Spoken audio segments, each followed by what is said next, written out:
Hello student, last video में हम देख चुके थे कि सतत आवेश वितरण किस प्रकार से किया जाता है। वहां पे हमने सतत आवेश वितरण के 3 प्रकार पढ़े थे, रैखिक आवेश के लिए और एक क्षेत्रफल या पृष्ठीय आवेश के लिए और तीसरा पढ़ा था आयतन आवेश वितरण के लिए।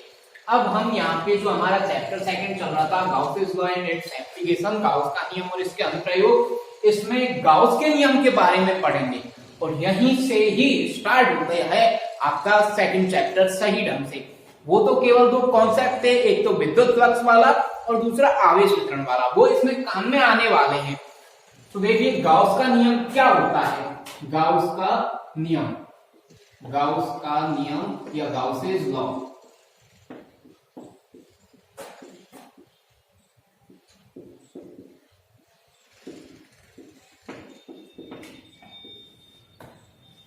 इसके लिए क्या किया था गाउस ने अपना नियम दिया था, वो विद्युत फ्लक्स के लिए दिया था।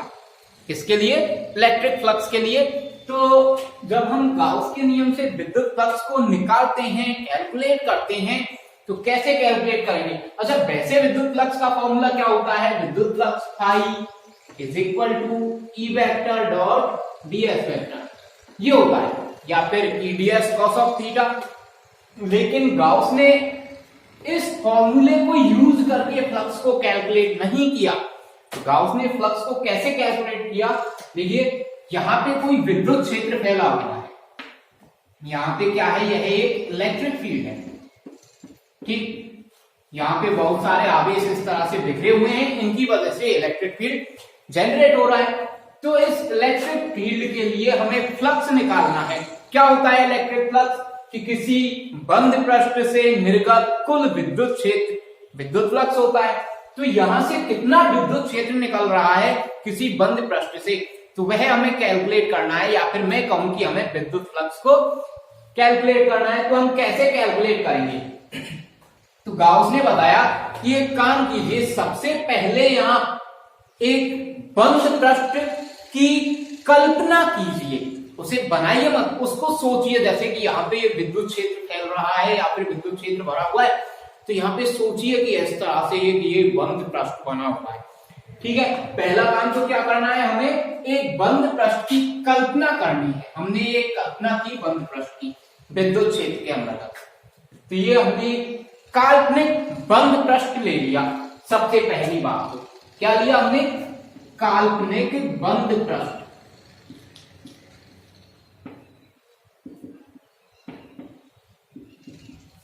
ठीक है, इस काल्पनिक बंद पृष्ठ को लेने के बाद में आप ये देखिए इसके अंदर टोटल आवेश कितना है, कुल आवेश कितना है, टोटल चार्ज कितना है। तो माना कि यहाँ पे जो कुल आवेश है उसका टोटल करने पर आता है सिग्मा क्यू। तो इस बंद पृष्ठ के अंदर, जिस पृष्ठ की हमने कल्पना की है, उस पृष्ठ के अंदर आवेश कितना आया? Sigma Q. अब इस सिग्मा क्यू को एप्सिलॉन नॉट से डिवाइड कर दीजिए। एप्सिलॉन नॉट क्या होता है? ये होता है निर्वात की विद्युतशीलता।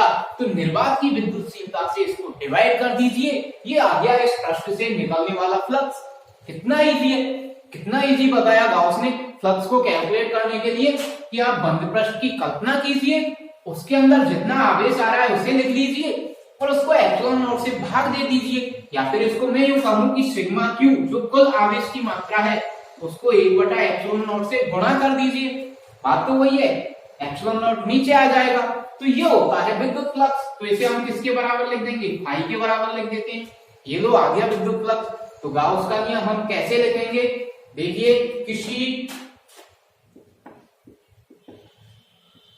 विद्युत क्षेत्र में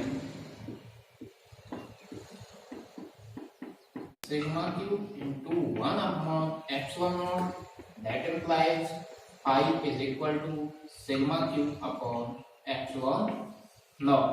ये होता है विद्युत फ्लक्स। तो ये इस गाउस ने बताया था कि विद्युत फ्लक्स को हम ऐसे कैलकुलेट कर सकते हैं। आगे देखिए कि यदि हम बात करें ये जो विद्युत क्षेत्र है ये निर्वात में ना हो, किसी माध्यम में हो, तब क्या होगा?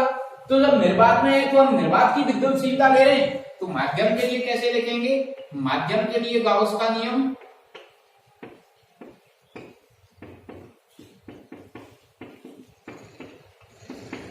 माध्यम के लिए गाउस का नियम किस तरह से लिखेंगे, phi is equal to sigma Q upon निर्वात की विद्युतशीलता की जगह काम में लेंगे हम माध्यम की विद्युतशीलता।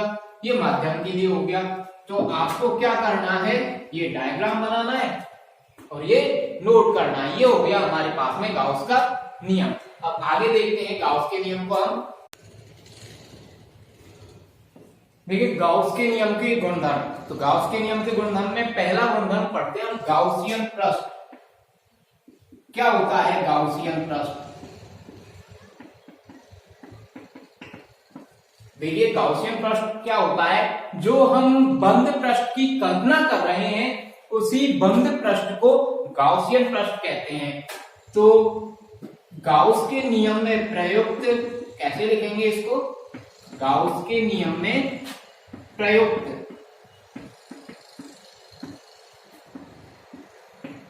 काल्पनिक बंद पृष्ठ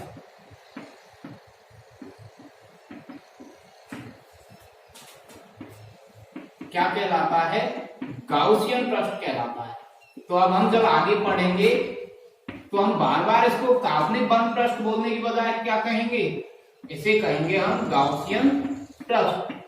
तो ये होता है हमारे पास में गाउसियन पृष्ठ। अगली गुणधर्म, अगली प्रॉपर्टी क्या होती है, तो सेकंड प्रॉपर्टी है गाउस के नियम की, ये जो गाउसियन बंद पृष्ठ है इसके अंदर जाने वाले फ्लक्स और इससे निकलने वाले फ्लक्स, इन दोनों का बीजगणितीय योग इस पृष्ठ के अंदर निकलने वाले कुल फ्लक्स के बराबर होता है। तो इस पृष्ठ से निकलने वाला कुल फ्लक्स कितना होगा, जैसे कि यहां से इधर से जा रहा है φ1 फ्लक्स अंदर की तरफ और इधर से निकल रहा है φ2 फ्लक्स और इस पृष्ठ का फ्लक्स है φ। तो ये जो फ्लक्स होगा इस पृष्ठ का φ, वो क्या होगा, वो होगा φ इज इक्वल टू φ1 प्लस φ2। लेकिन यहाँ पे एक प्रॉब्लम है। वो प्रॉब्लम क्या है कि जो पृष्ठ के अंदर जाने वाला फ्लक्स है उसे मानते हैं हम नेगेटिव और जो पृष्ठ से बाहर निकलता है उस फ्लक्स को कैसा मानते हैं हम, पॉजिटिव। इसका भी एक रीजन होता है कि अंदर जाने वाला फ्लक्स नेगेटिव क्यों होता है, बाहर आने वाला फ्लक्स पॉजिटिव क्यों होता है। तो उसके लिए आपने देखा था कि फ्लक्स का फॉर्मूला होता है φ is equal to E S cos of theta. तो जब आपका थीटा 0 होगा तो फाई की वैल्यू क्या आएगी, E इंटू एस, और ये कैसी होगी, धनात्मक होगी। और जब आपका थीटा होगा 180 डिग्री तो आपकी फाई की वैल्यू क्या होगी, E एस कॉस ऑफ 180, और कॉस 180 की वैल्यू होती है -1, तो phi is equal to minus E S, मतलब ये कैसी आएगी, ऋणात्मक आएगी। तो यहाँ पे आप देखेंगे इसका धनात्मक का ऋणात्मक का क्या मतलब है। थीटा 0 कब होगा, थीटा 0 कब होगा, जब आपका जो बंद पृष्ठ ले रहे हो आप, वो एस वेक्टर इसी दिशा में हो और इसी दिशा में आपका विद्युत क्षेत्र बाहर की तरफ निकल रहा हो। तो जब विद्युत क्षेत्र बाहर की तरफ निकल रहा है, इट्स मीन फ्लक्स बाहर की तरफ निकल रहा है, तब तो होगा थीटा 0 और फ्लक्स कैसा होगा, धनात्मक। लेकिन जब ई वेक्टर अंदर की तरफ जाता है, इधर से ई वेक्टर यूं जा रहा है अंदर, तो यहाँ एंगल कितना बनेगा, एस वेक्टर में और ई वेक्टर के बीच में ये सरल रेखीय कोण बनता है, मतलब 180 डिग्री का कोण बनता है। और जब 180 डिग्री का कोण बनता है तो फ्लक्स कैसा होगा, ऋणात्मक होगा। इसका मतलब आपका विद्युत क्षेत्र अब इस पृष्ठ के अंदर जा रहा है और इस कंडीशन में विद्युत क्षेत्र पृष्ठ से बाहर आ रहा है। तो बाहर आने वाले फ्लक्स को हम लेते हैं धनात्मक और अंदर जाने वाले फ्लक्स को क्या लेते हैं, ऋणात्मक। तो कुल फ्लक्स फाई या फिर इस पृष्ठ से निर्गत कुल फ्लक्स फाई कितना होगा, φ1, और φ1 तो कैसा होगा हमारा माइनस, और φ2 कैसा होगा प्लस। तो इसे हम लैंग्वेज में कैसे लिखेंगे, किसी